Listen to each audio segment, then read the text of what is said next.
সাইফুল ইসলাম আলিফের যে অজানা কথা আপনারা অনেকেই জানেন না। অনেকেই মনে করতেছে উনি আইনজীবী, আবার কিভাবে ইসলামের কর্মী হতে পারে, দিনের কর্মী হতে পারে। ওনার শোনেন, ফেসবুকের যে প্রোফাইলটা এবং স্ট্যাটাসগুলো একজন মানুষের ব্যক্তিত্ব এবং ভেতরের চিত্র কিন্তু তুলে ধরে। ফেসবুকে আপনি যে স্ট্যাটাসগুলো দেন, যে তথ্যগুলো আপনি তুলে ধরেন, একজন মানুষের ভেতরের চিত্র আপনার লেখা থেকে, আপনার প্রোফাইল থেকে এটা কিন্তু বোঝা যায়।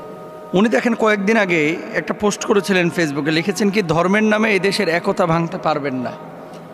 ইসকনের পক্ষে কিন্তু কখনোই তিনি কথা বলেন নাই, সবসময় বিপক্ষে কথা বলেছেন। আর ইসকনের এই হাইওয়ানগুলো, এই পশুগুলো, যখনই তাদের বিপক্ষে কেউ কথা বলে এরে তখনই টার্গেটে নেয়, নানানভাবে কলা কৌশল করে এরে শেষ করে দিতে চায়। প্রিয় ভাইরা আমার, ধর্মের নামে এদেশে একতা ভাঙতে পারবেন না, এটা ছিল ইসকন হামলায় নিহত আইনজীবী সাইফুল ইসলাম আলিফ ভাইয়ের। আরেকটা বিষয় আপনাদেরকে বলি, উনি যেদিন বিয়ে করেছিলেন, বিয়ের দিন এই সাইফুল ইসলাম আলিফ ভাই তিনি পোস্ট করেছিলেন যে দুনিয়ার যে এই হাসিটা, এটা তো চূড়ান্ত হাসি না, আখেরাতে যদি সফল কাম হতে পারি সেই সফলতাই হচ্ছে চূড়ান্ত সফলতা, সেটাই হচ্ছে মেন সফলতা। মানে বিয়ের দিন তো মানুষ আনন্দ করে, উদযাপন করে, সেলিব্রেট করে নিজেকে। এই বিয়ের দিন মানুষ পৃথিবীর নতুন একটা জীবনে পদার্পণ করে, তো এই দিন মানুষ খুশি হয়। সেই দিন তিনি পোস্ট করছেন কি, যে এই হাসি, এই সুখ, এই সফলতা, এগুলো ক্ষণস্থায়ী। আখেরাতের চূড়ান্ত সফলতা যেদিন মানুষ পাবে, সেদিনই চূড়ান্তভাবে মানুষ সফলকাম হবে। এই মানুষটার অপরাধটা কি বলেন তো, যে মানুষটাকে এভাবে হত্যা করা হলো? 2.5 বছরের বাচ্চা এবং আরেকটা নবাগত, এখনো পেটের মধ্যে আছে, এখনো আসে নাই। বড় হয়ে হয়তো বা এই বাচ্চাটা এক সময় বলবে, আমার বাবা শহীদ, আমার বাবা আল্লাহর রাস্তায় তিনি শহীদ হয়েছেন। গর্ব হয়তো বা করবে যে ইসকনের হাইওয়ানগুলো, পশুগুলো, জঙ্গিগুলো আমার বাপকে হত্যা করেছে। সন্তান আপনারও আছে, আমারও আছে। বাবা হিসেবে একটাবার কল্পনা করেন যে 2.5 বছরের একটা বাচ্চা যখন রাত্রিবেলায় আব্বুকে খুঁজবে, তখন সাইফুল ভাইকে পাবে না।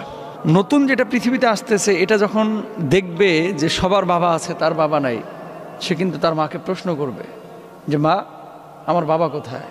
তোমার বাবা শহীদ হয়েছে। ছোট্ট বাচ্চা, কষ্ট হবে। আল্লাহ তাআলা শাহাদাতের জন্য তাকে কবুল করেছেন। আচ্ছা, ফেসবুকে আরেকটি পোস্টে তিনি লিখেছেন যে আমি আমার মতোই আর এভাবেই থাকতে চাই, কারণ আমি মুখোশ পরি না আর মুখোশধারীদের পছন্দও করি না। স্ট্রেট ফরওয়ার্ড কথা বলতেন তিনি। মুখের সামনেই যেটা খারাপ সেটা বলে দিতেন যে এটা খারাপ, এবং যেটা ভালো সেটা বলে দিতেন এটা ভালো। আজকে আমি একটা কথা আপনাদেরকে সুস্পষ্টভাবে বলে দিই, শোনেন।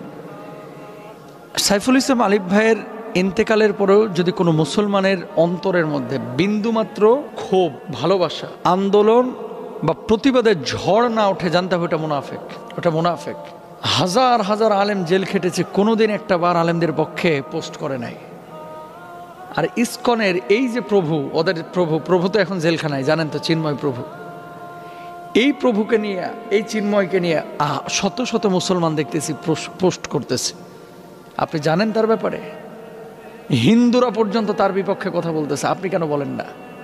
চিন্ময়ের নিয়ে হিন্দুরা পর্যন্ত তার বিপক্ষে কথা বলতেছে, আপনি কেন বলেন না? আপনি কি কানা? আপনি কি অন্ধ? আপনাকে বিবেক মরে গিয়েছে? আমাদের সাইফুল ইসলাম আলিফ ভাই বুঝিয়ে দিয়ে গেছেন, আমাদের আবরার ফাহাদ বুঝিয়ে দিয়ে গেছেন কোনটা হক। যদিও আগে থেকে আমরা জানি হক স্পষ্ট আমাদের সামনে প্রকাশ্যে, হক আসার পর কুল জা আল হক ওয়া যাহাকাল বাতিল, সত্য যখন আমাদের কাছে আসে, সব মানুষ কিন্তু সত্য গ্রহণ করতে পারে না। এই দুইটা মানুষ বুঝিয়ে দিয়ে গেছে কোনটা সাদা কোনটা কালো।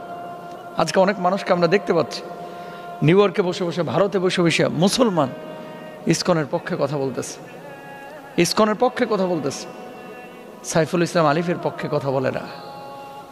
আল্লাহ এই হাইওয়ানগুলোকে তুমি হেদায়েত দান করো, নসিবে হেদায়েত না থাকলে এদেরকে ধ্বংস করে দাও। দুঃখে কলিজা ফেটে যায় ভাই। দেখেন, ওবায়দুল আকবরের একটি পোস্ট শেয়ার করেন আইনজীবী আলিফ কয়েকদিন আগে। সেখানে লেখা ছিল, ইসকন আর সনাতন এক নয়। হিন্দু একটা ধর্ম, এই হিন্দু ধর্মের অনুসারে অনেক মানুষ আছেন। সনাতন কিন্তু কোনো, এই আপনার ইসকন কিন্তু কোনো ধর্মের নাম না, ইসকন একটা সংগঠনের নাম। আর এই সংগঠনটা দেশকে উগ্রবাদী, অস্থিতিশীল করার চেষ্টাকারী সংগঠন হিসাবে ইতিমধ্যেই পরিচিতি লাভ করেছে। সুতরাং চোর তো চোরকে সাপোর্ট করবে, ডাকাত তো ডাকাত।